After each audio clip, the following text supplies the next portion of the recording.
The Politics program is brought to you, as always, by patreon.com/JURY. If you would like to get not just one version of this podcast a week, but 3 versions of this podcast a week, then you need to go on over to patreon.com/JURY. That is where, if you are subbing at the $3 level, that's $3 a week. It says by creation. They won't let me say by week. I charge you by the week. You will get an automatic RSS feed. And when I say automatic, this thing is so simple, it's ridiculous. You literally just sign up. You get your RSS feed. You copy it into the podcatcher of your choice, Apple, Google, anything. It just says add URL or add podcast. Boom. You paste that in. You're done. No more signing in. No more authenticating. You will never get another version of that URL. It's not like anything that you might have heard about or done before that is kludgy and stupid. Patreon does it right, and I am happy to be working with their platform because of it. And when that happens, you not only get our Monday episodes, you get our Friday episodes. So, by the way, for PX3, that is 3 episodes a week. So good.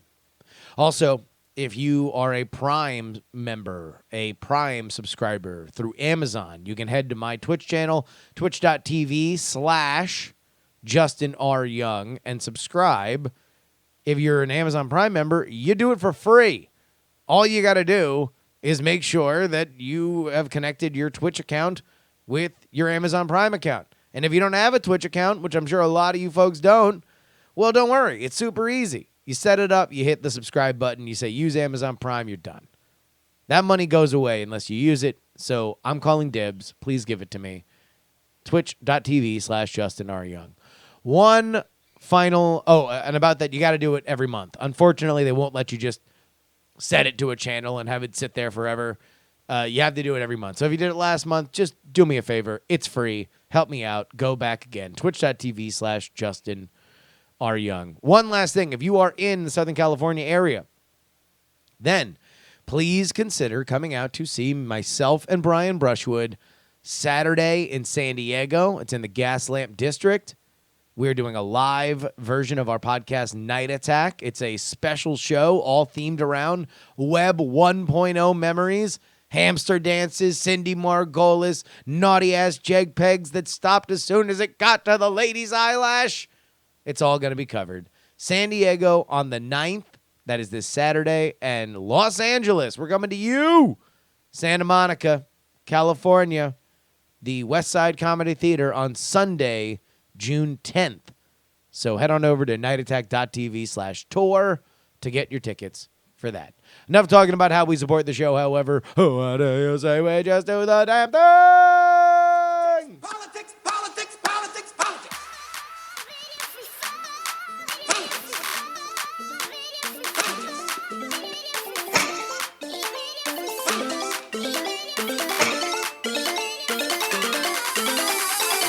Yes. Come on, come on, come on.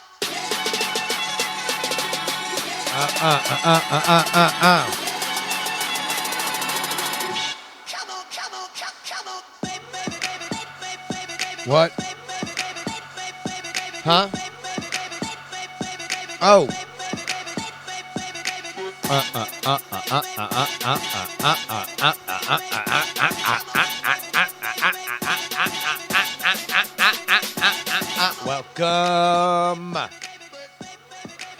Welcome, ladies and gentlemen. This is the Justin Robert Young hosted Politics program.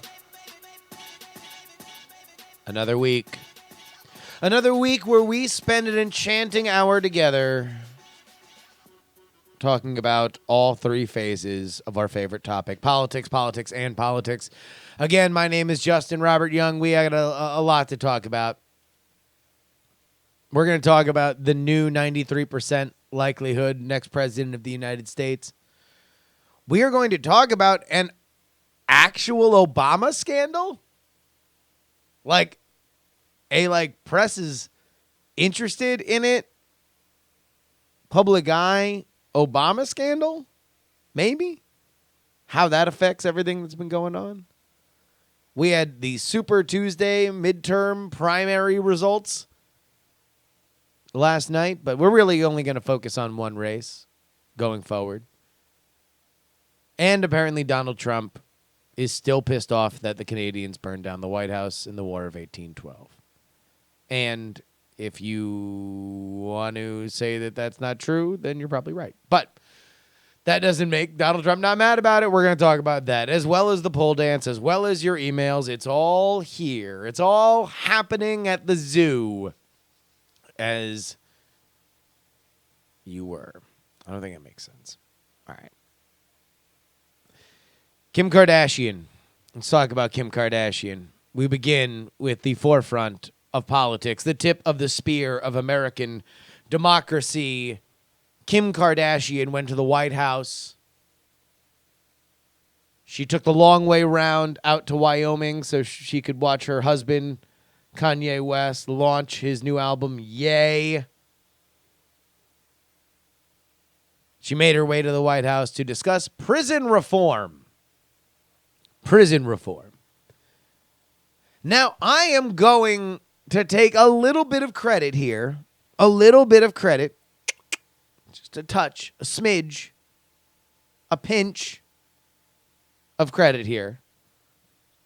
Because the one thing that I said after being hilariously wrong on the entire trajectory of Donald Trump from the second that he announced his candidacy, I said that he was going to be a novelty. He was going to be Fred Thompson. He was going to be somebody that realized, like many famous people realize, that politicking is hard. Campaigns are hard. It's frustrating when you come from a life of privilege and then are subjugating yourself. It takes a lot of work, time, and effort to be adulated upon by so many people. And if you want to capture the hearts and minds of the populace so you can win popular votes, you need to kind of understand that there is some selflessness involved. There's a lot of travel involved. And that's why, in general, famous people love to think about running for president. They love to think about it.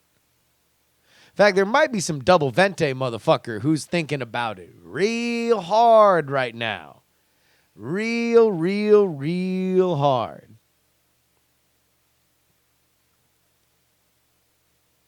But at the end of the day, I thought what was going to happen with Donald Trump was that he would realize that this is difficult.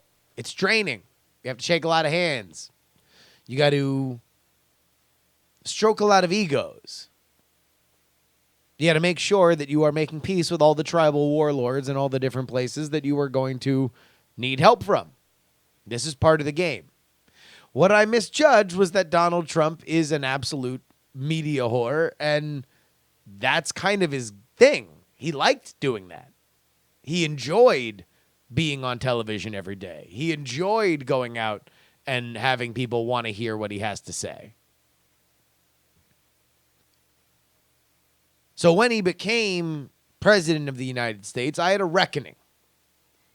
Where now, after being wrong at every turn about Donald Trump, I now had to figure out, well, how am I right on him going forward?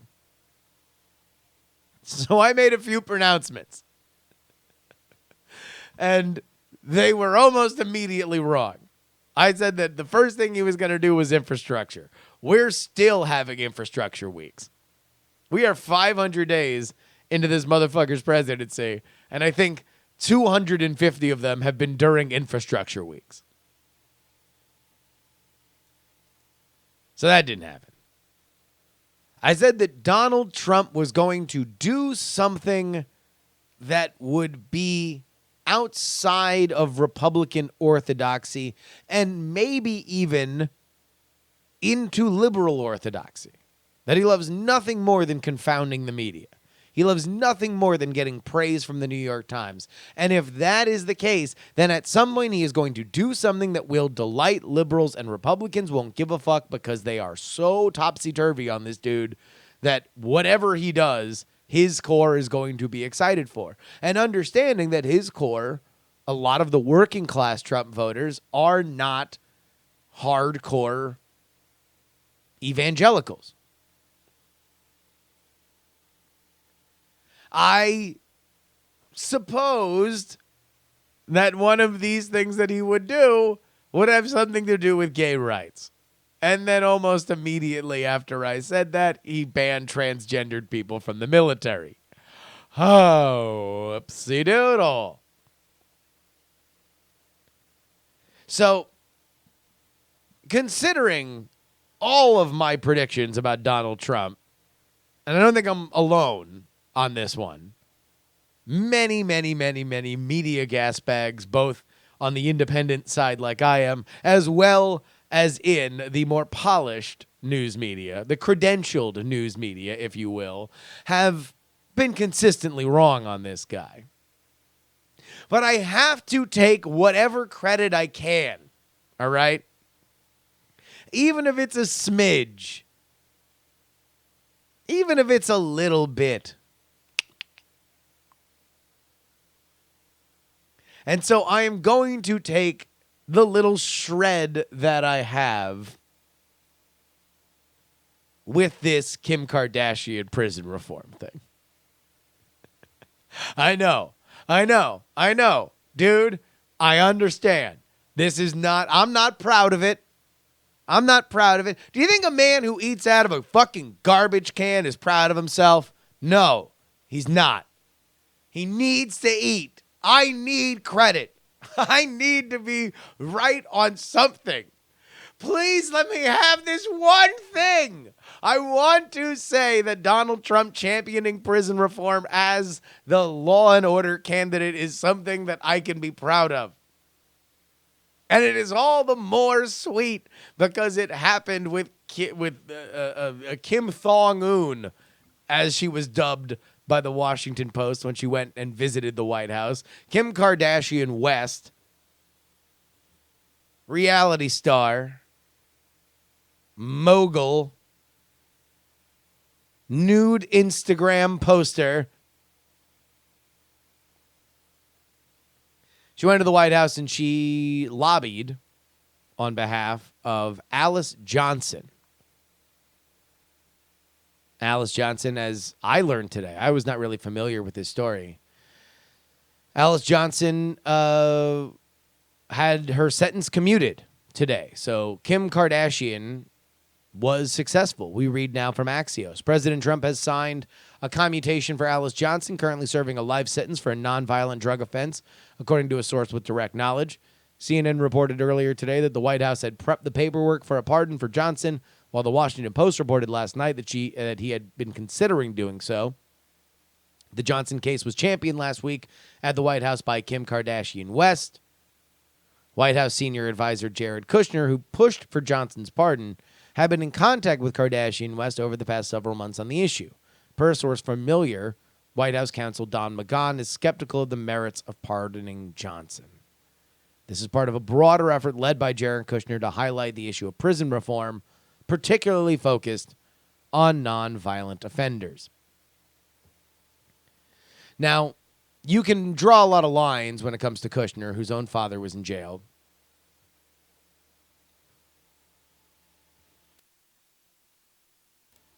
That this is going to be something that he is focused on.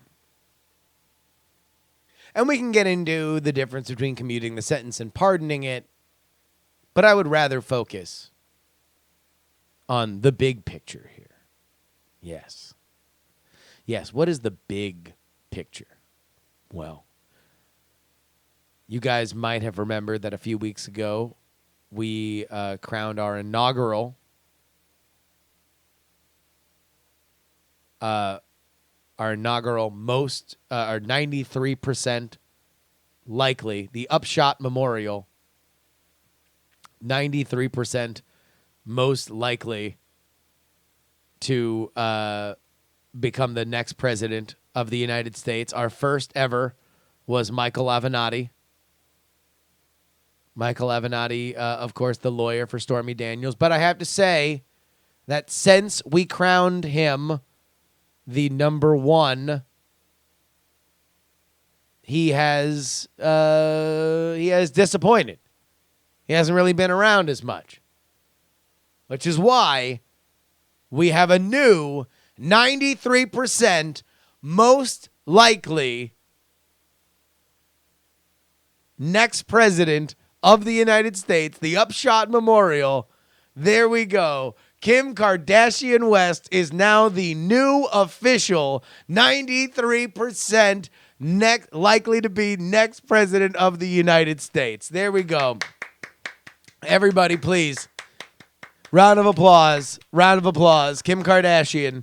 I don't know whether or not she is going to be on the Democratic side or she's going to primary Donald from the right. But right now, she is a reformer with results. She made one visit to the White House and she made these deals. She made these deals. So I would like to say between Kim Kardashian becoming, and the Kardashian clan launching 2 very successful albums over the past 2 weeks, headshotting Drake, reforming a Chicago charity, and now successfully lobbying the President of the United States. One more big round of applause for the 93% most likely next president of the United States, Kim Kardashian.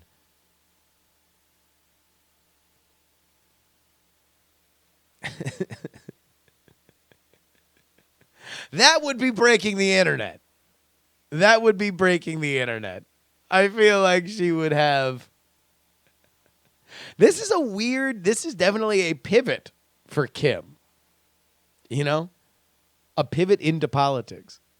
Maybe she'd be more likely as governor, though. That kind of leads us into this next story. Yesterday, we had what was titled by some as the kind of Super Tuesday of primaries. By and large, it was not terrible for Republicans in California. Listen, I could run down all these races, these race results, but nobody really gives a fuck. You know, we'll see which of these are tight or interesting in the next couple days. Republicans certainly avoided disaster in California. They had a couple open seats that basically California has these things called jungle primaries. Jungle primaries. I don't know why they're called jungle primaries, but effectively it means that there are no different party primaries. So the Republicans don't vote for the Republican, and the Democrats don't vote for the Democrats because it's a largely Democratic state. You have the opportunity that if people find 2 Democrats to be the most popular, that they can run against each other. And I guess in some sort of bizarre scenario, if 2 Republicans were those that California wanted to vote on most, that they could be the final. So there were a couple big doomsday scenarios for Republicans in California, specifically with Darrell Iss's seat, the retiring congressman, that there would be no Republican on the final November ballot. They avoided that. The other was for governor. Now, we have not had a Republican governor in the state of California since Arnold. Since then, we have seen the return of Moonbeam Jerry Graham. He is now term limited. So now the lieutenant governor, Gavin Newsom, was the front runner. That wasn't very much of a surprise. He's got the money, he's got the name recognition, and he's got some tremendous photos with the son of Trump's new paramour and his ex-wife, Newsom's ex-wife, Kimberly Guilfoyle, the Fox News analyst. The real race was for second place, where the Republican frontrunner, John Cox, was trying to fend off the candidacy of Antonio Villagrosa. Chad, please let me know if Antonio is the right first name there. I know it's Villagrosa. He is the former mayor of Los Angeles. Gavin Newsom is the former mayor of San Francisco. So you have the two hubs of not only population but also liberalism in California and the world running against each other, and it could have been, in the dream scenario of the Democratic Party, two Democrats. You could have made this LA versus San Francisco with the donkey winning out no matter who took the state house in Sacramento. But John Cox won. So now this will be a Democrat versus Republican in November for the fate of the state of California. What is interesting is that Donald Trump has already chimed in on this. California will forever be the state that Donald Trump loves that will never love him back. He has a house in Los Angeles. Like many New Yorkers, he probably likes the weather a little bit more in LA the older he gets. And yet, it is always the state that I think vexes him the most.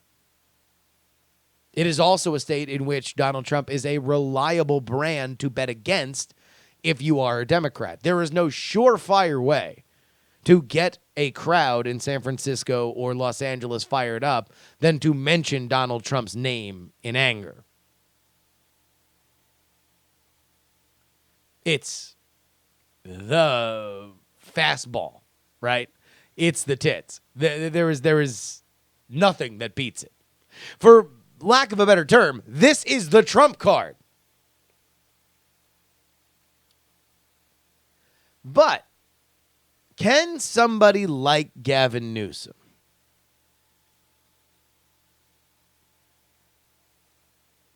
succeed more by running against Trump than he would just running a interstate race?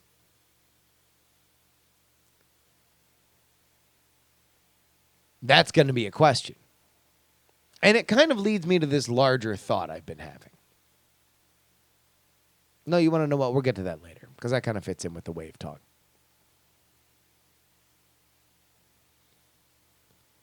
But Newsom versus Cox, that's going to be the California race, and I'm excited about it. I don't know. Should I get credentialed for this? Y'all think I should try to get a credential?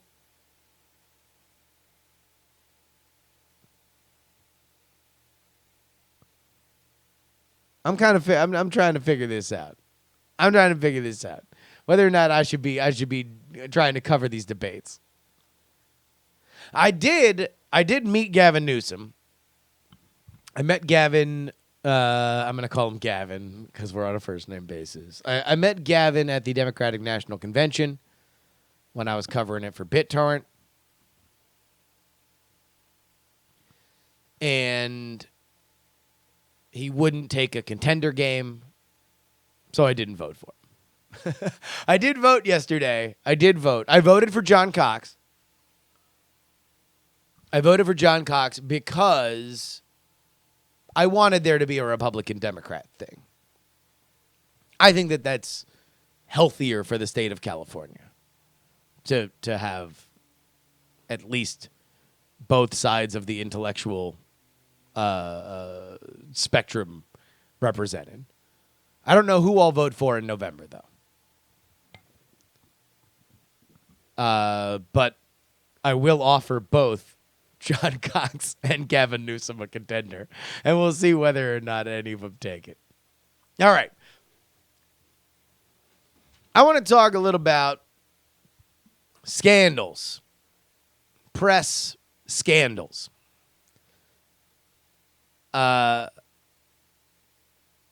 are things that I don't give a fuck about, and I really didn't give a fuck about it yesterday, and I'm only mentioning this as a setup for another topic that I do give a fuck about.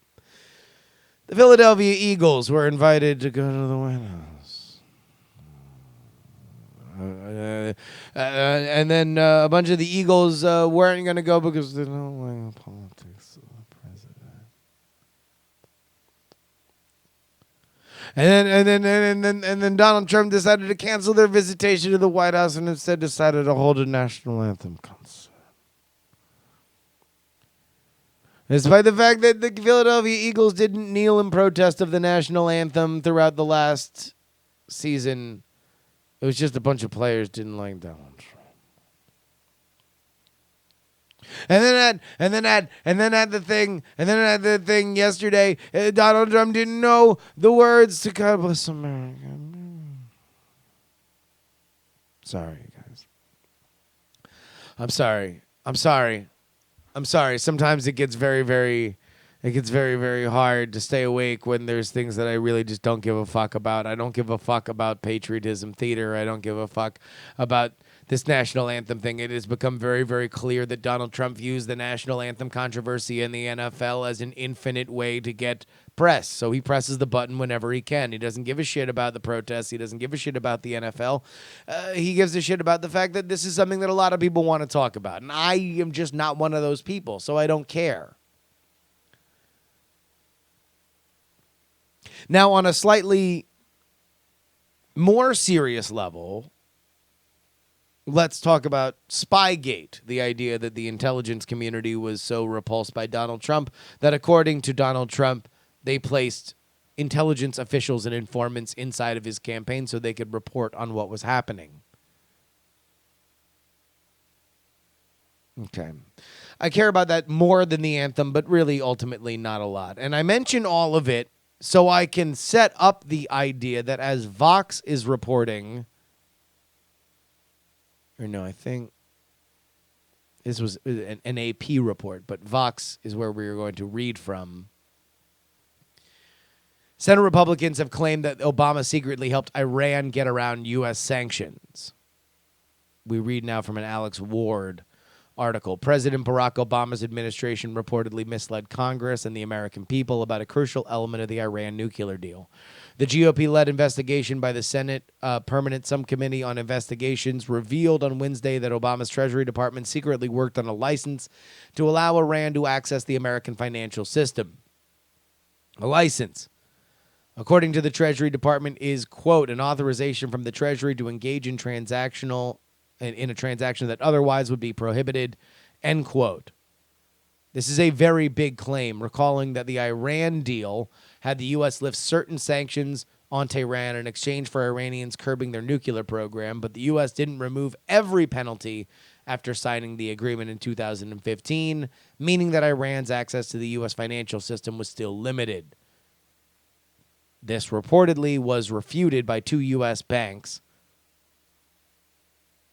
or rather, the ability to change Iranian-owned Omari Rials into dollars was refused by two U.S. banks. Now,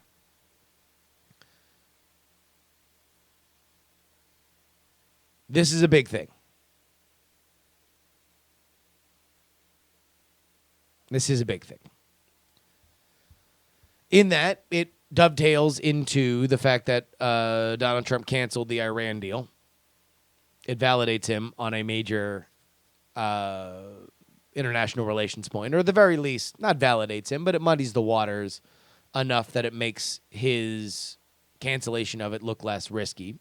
He can take a bit of a victory lap on it, or at least he will take a victory lap, whether or not he should.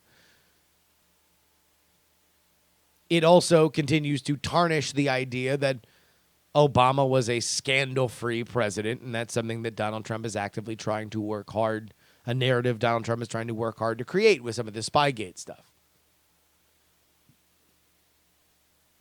So,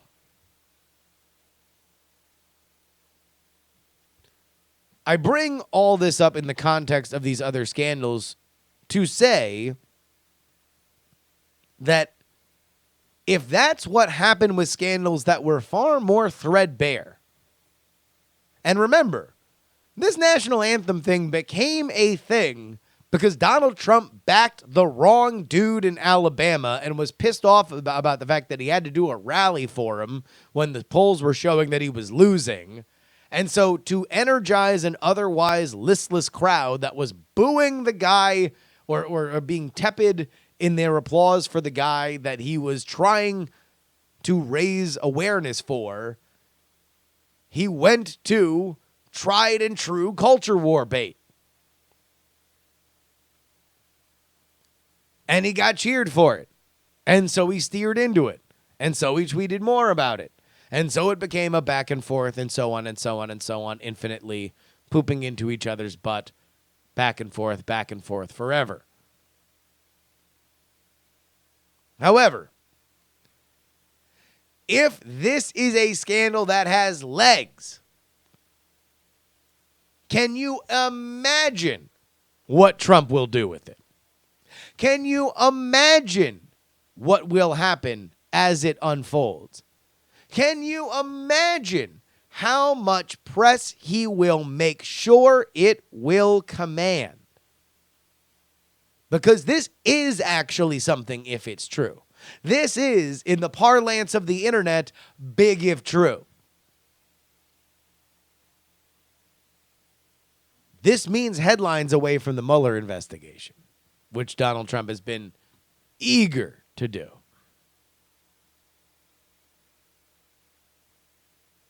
This means coverage for some of his international decisions, one of which we will get into in a second with Canada. This feeds into the narrative that the previous administration was corrupt and incompetent, and that's why we need Trump. I'm not here to tell you that this thing is the biggest deal in the world. I'm just telling you that it, on its face as a scandal, means more than the anthem. It means more than spycraft and internal rivalries within the intelligence community.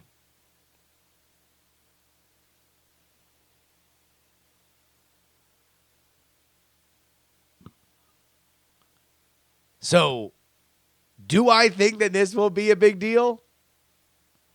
Maybe. Do I think that Trump will make it a big deal? 150%. Speaking of Canada, all right, this is a media thing. Y'all know that I get fucking fired up about the media. Let's talk about this. CNN exclusive. Of course, this is a fucking CNN exclusive.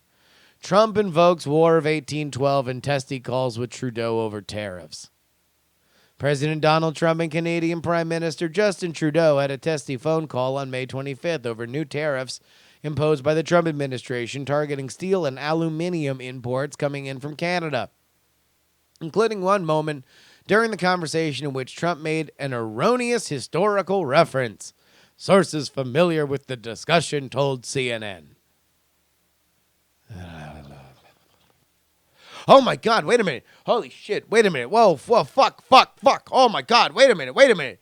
I just realized, an erroneous historical reference? An erroneous historical reference? Holy shit.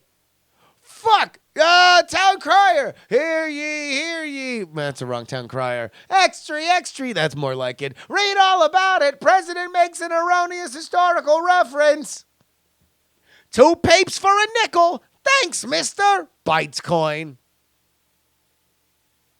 An erroneous historical reference. Did you hear? It's an erroneous historical reference. I mean, even if he did, he was just like, America was made 50 years ago. Prove me wrong. I'm Donald Trump.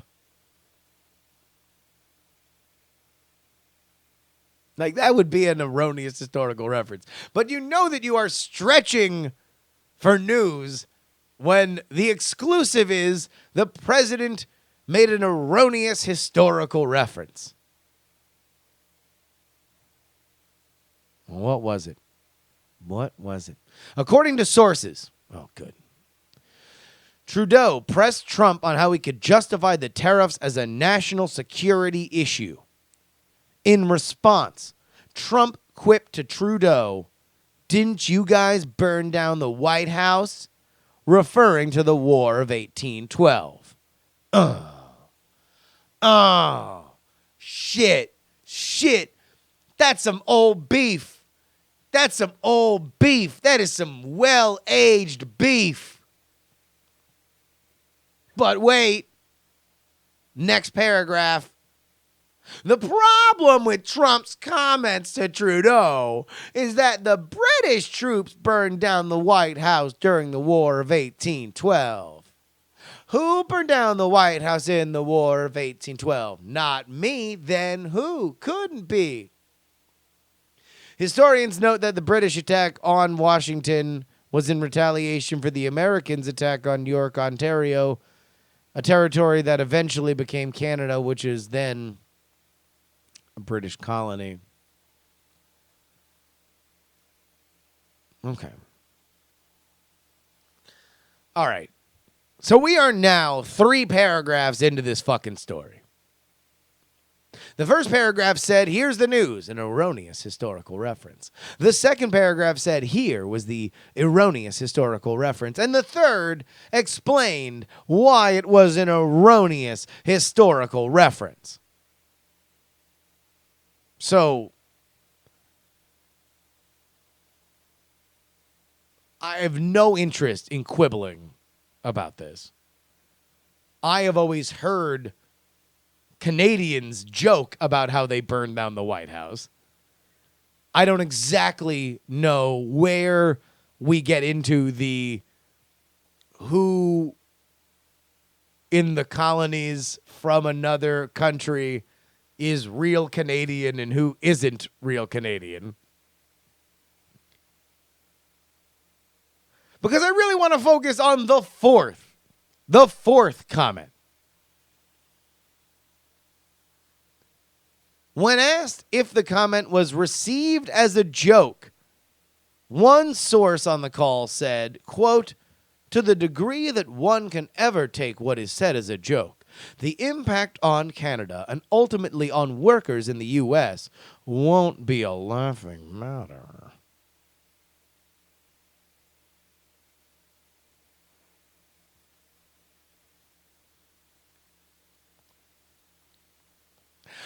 Won't be a laughing matter. So wait a minute.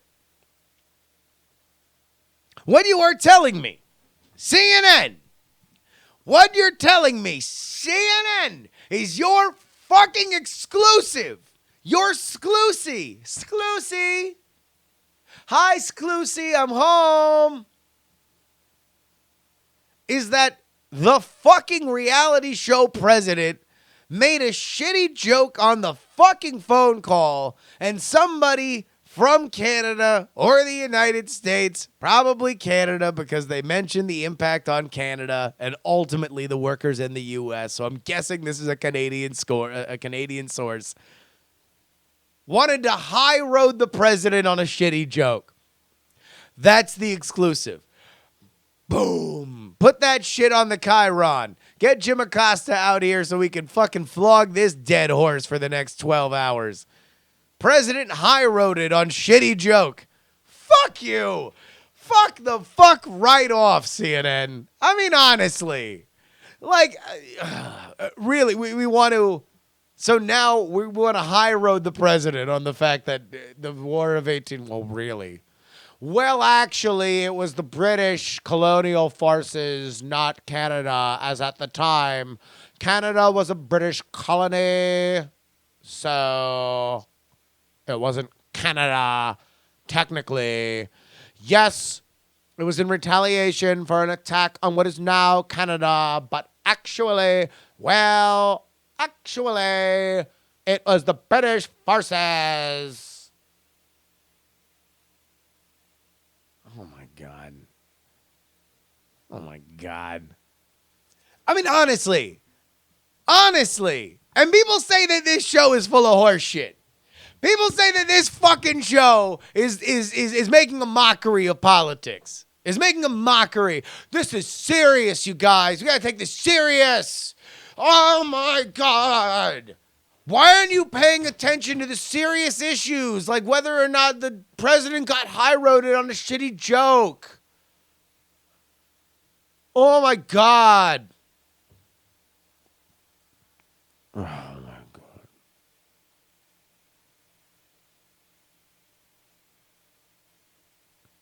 You want to know what? So we should take it seriously. Let's take it seriously by looking at the data the way that we only know how to look at the data. Yes, ladies and gentlemen, I gotta blow off some steam. I'm just too fucking cheesed off. Ladies and gentlemen, I'd like to welcome you to the club. Salute to our patron saint, Cardi B. Because, ladies and gentlemen, you are in the midst of a... Get on the floor if you got that booty.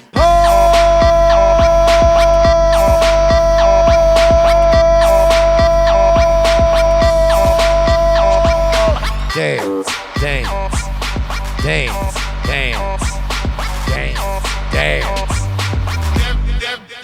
That booty. This is a Economist /YouGov poll taken from June 3rd and 3rd through the 5th with a sample of 1,292 registered voters. It is measuring the generic ballot of congressional Democrats and congressional Republicans.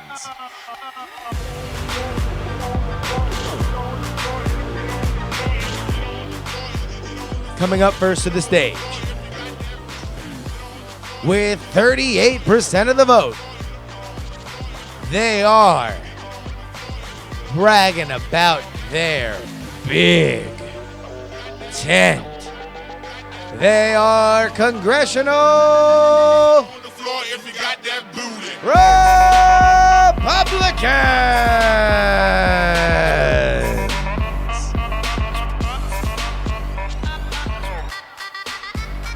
But your headliner, with 44% of the vote, take a look at that long face and that donkey ass. It is the Congressional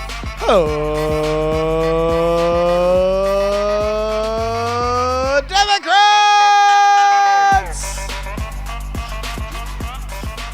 Yes, folks. 38% to 44%. That is only a 6-point spread.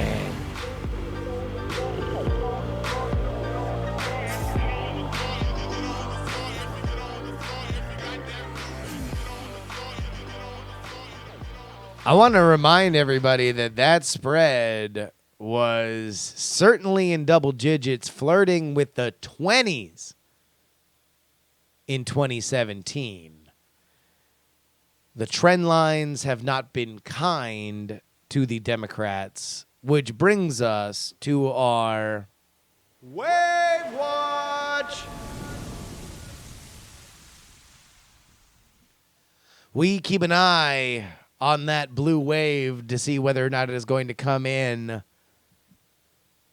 The congressional ballot, it was often something that was touted as the pulse of the wave. And the wave has indeed tightened. But I want to kind of bring everybody back, if you will, to Obama's first term. Obama was looked at as the amateur. Obama was looked at as somebody who was co-opting cultural issues that were outside of the parlance of a normal president. Somebody who maybe took himself too seriously. Remember beer diplomacy?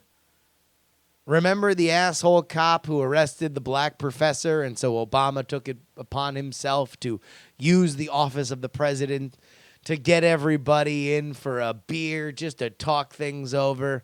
So he got the cop and he got the professor, and they all drank a beer together, and there was a picture of it. And remember that the thought from Republicans was, well, he's in over his head. And voters are starting to see that. Well, they were right when it came to the midterms. Republicans did take back their share of the House, but they were wrong when it came to the general. So let's flash back to now, shall we? Donald Trump is looked at as an amateur, looked at somebody that is in over his head, somebody that is co-opting cultural issues that are outside of the dignity of the presidency of the United States of America. But I will tell you this, despite the fact that I do believe that we are going to see a blue wave in November, if the Democrats don't have a better plan themselves, if the Democrats continue to say this is the anti-Trump party, then I will, betting-wise, have to take the sitting president with a good economy, something that Obama had. I will have to take the sitting president who wasn't subsumed by scandals. And we will see what happens with Mueller. But if right now the best Democratic strategy is I hope Mueller headshots Trump, well, folks, I don't know if that's quite a plan at all. What do you say we get into the emails? These are but your emails.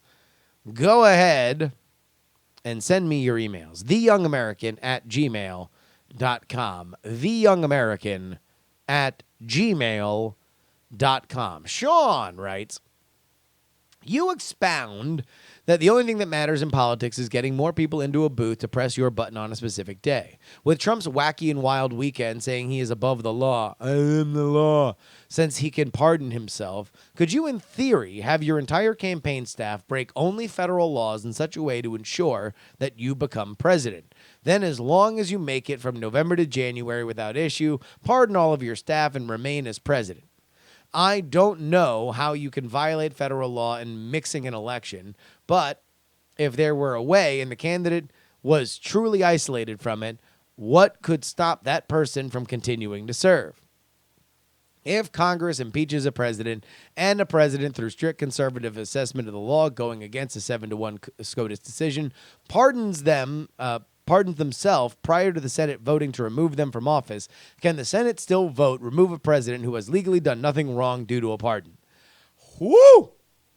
Well, that is a hell of a house of cards plot. You know, here's the problem with all of this, and even we didn't talk a lot about that the letter sent from Trump's legal team to Mueller, because I think a lot of it is legal conjecture, which is what legal folks are supposed to legally do.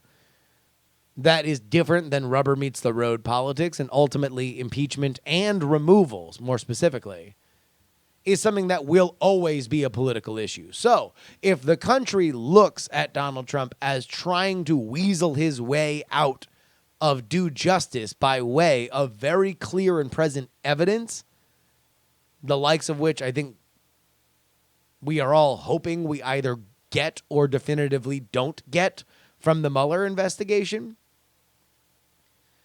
then it really doesn't matter whether he tries to pardon himself. If he is politically toxic, the political parties that be will effort to get him out. So when you see all this, like, the spinelessness of the Republicans as Donald Trump rubs roughshod over the Constitution. Look, when he's toxic, they'll get him out. If he's viable and there's a way for him to survive, they're going to stand by their man. And that's just the name of the game. Rishi writes, on some of the previous episodes of PX3, you were talking smack about CNN and all the other news channels. I guess nothing's changed. I just realized that's literally what I did this episode.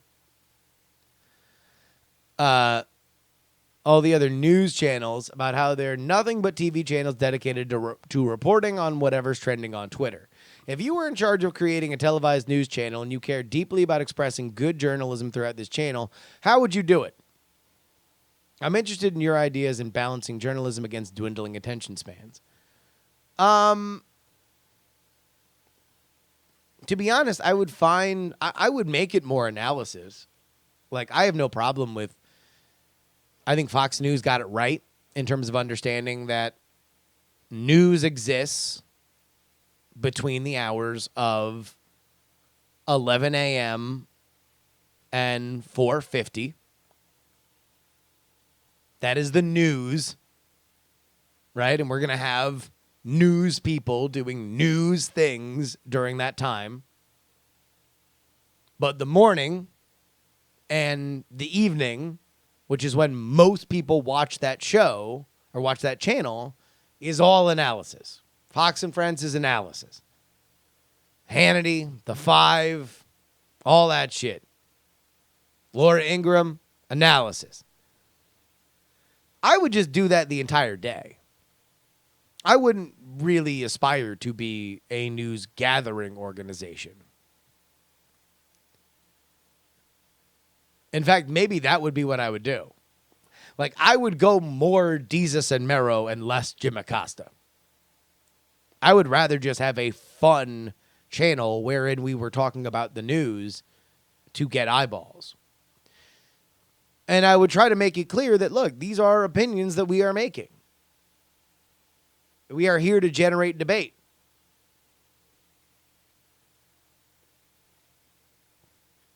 So that's that. Like, I think ultimately there's no shame in only following what's being reported on Twitter. I think it's boring when you literally just have the same arguments being made over and over and over and over and over again. I would rather see more interesting conversations based on that. But I don't think that television is the best place to report news. I think television is a very good place to talk about news.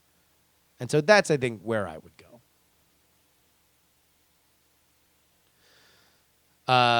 Jim was commenting on Bill Clinton's Me Too gaffe. This came earlier in the week about he has got a new book out as oh God, who's his co-author? The famous co-author.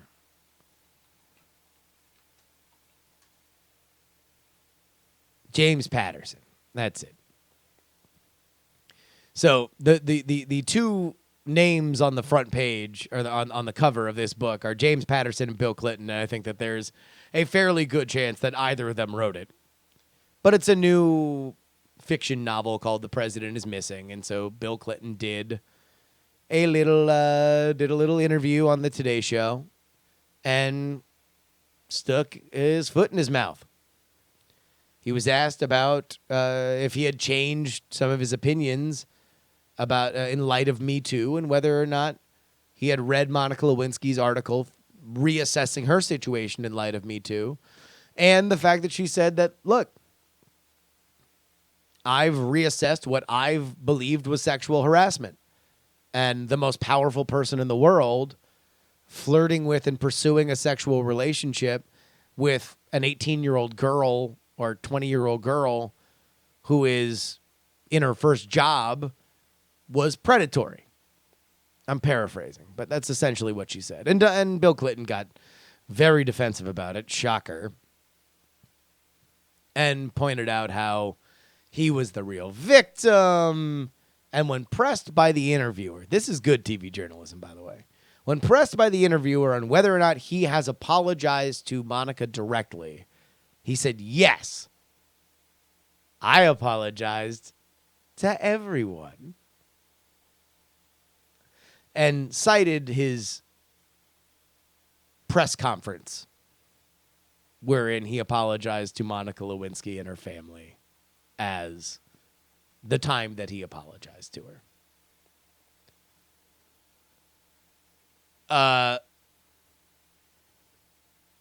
So Jim writes, did Bill have to use the word gaping in his interview? Which is true. He did use the word. He said that they were gaping facts that this interviewer was ignoring. And has Bill considered the implications of his "what about JFK" line? He did bring up "what about JFK." Is he really arguing that to preserve Camelot or our burgeoning 401ks in the late 1990s, it's fine, nay, imperative to sacrifice some virgins on the altar of the presidential libido?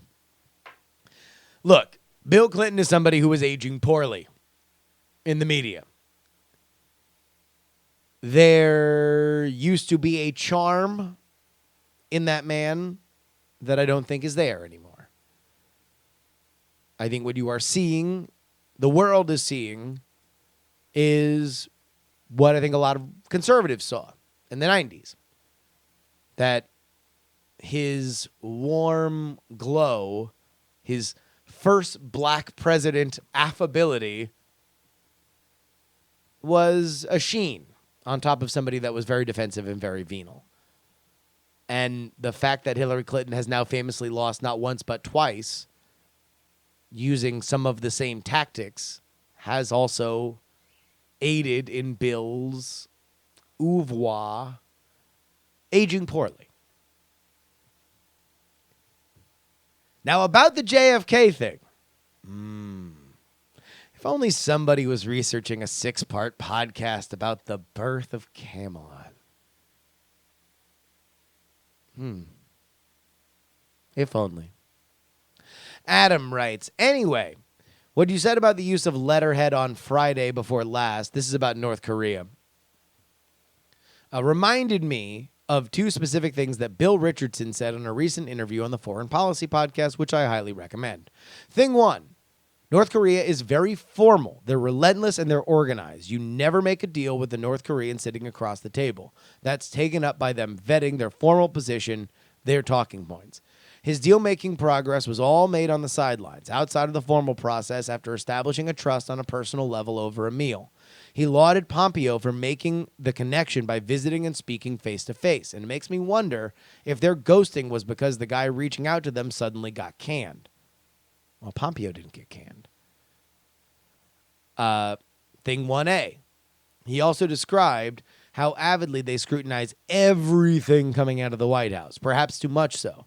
I wonder if they may sometimes read too much into things or misinterpret or assign undue importance into offhanded wackiness like the shit Bolton said, which to us was just Bolton being Bolton. Max Hastings' books on the Falklands War describe the Argentinians doing the same thing. They read lots of UK political news, including lots of posturing and nonsense by MPs misreading the bullshit tea leaves or shit leaves and invaded the islands, assuming that Britain didn't care enough to respond militarily. Thing 2, the North Koreans like notes, as in signed messages on official paper. I got the sense that these are the ultimate in North Korean government office swag. So a polite official fuck off meant more than a casual Valentine. Yeah, absolutely. I mean, I genuinely think there's a reason why I thought that as soon as Donald Trump was writing shit on fucking letterhead, I'm like, this ain't over. If this was over, he would do it on Twitter. If it was over, it would be over in a 280-word tweet that had 2 different parentheticals in it, 4 different capitalized words, and Little Rocket Man. In fact, he might have just spammed Little Rocket Man. Like, remember when people used to try to get shit trending by just posting an entire tweet of hashtag whatever they were trying to get trending? It would just be Donald Trump doing that. And now, by the next time that I talk to you guys, we will have had this Singapore conference. So we will see. We will see whether or not we have progress on this front, whether or not somebody will be going to the poop buffet. Stay tuned. And if you want to know all the breaking news, you can head on over to the Patreon. Oh, Dennis Rodman's going. The worm's going. That is true. He's going to have to leave the bar in Fort Lauderdale to head on out to Singapore. So that is a thing. Oh, my God. That fucking photo op. Kim Kardashian's a 93% chance to be the next president. Dennis Rodman's going to Singapore, and everybody's getting a Nobel Prize. There might be a Nobel Peace Prize with Dennis Rodman and Donald Trump's name on it by the next week. Oh, my fucking God. If you want to follow all of this, then go ahead and make sure that you are a $3 patron on patreon.com/Jury. Patreon.com/Jury is where you need to go. $3. It's $3 a week. But if you do it, custom RSS feed, you get my Monday show and my Friday show. That is 3 Politics episodes a week. And I don't know if you guys are picking up on this, but business is about to pick up. We are moving faster and faster and faster on the way to the midterms. Please become a member of the Wave Watch and join the $3 club by heading on over to patreon.com/JURY. Also, live shows this weekend. San Diego on the 9th and Santa Monica, that is in the LA area, on the 10th. If you are in Southern California, tickets are cheap. They are $18, and they are 2 different shows. They're not going to be the same show. So please come on out. This is a big step. These are night attack shows. They're not politics shows. But if you come out to the San Diego one, we are doing a pub crawl through the Gaslamp District on that Saturday night, and you can talk to me about politics all you want. So come on out. It is going to be an absolute blast. Nightattack.tv/tour is where you get links to all those tickets. Politics, politics, politics, politics. Again, you can email me, theyoungamerican@gmail.com. Music has been provided by Valesco and Trop Killers. Follow me at Justin R. Young everywhere. Download archived episodes of this show at bonerwars.com. But until next time, folks. Come on, come on, come on. Folks, some shows talk about politics. Others talk about politics. I saw one that talked about politics this week, but this show, baby. Oh, this show is the only one that talks about all 3. I will see you guys next. Ho!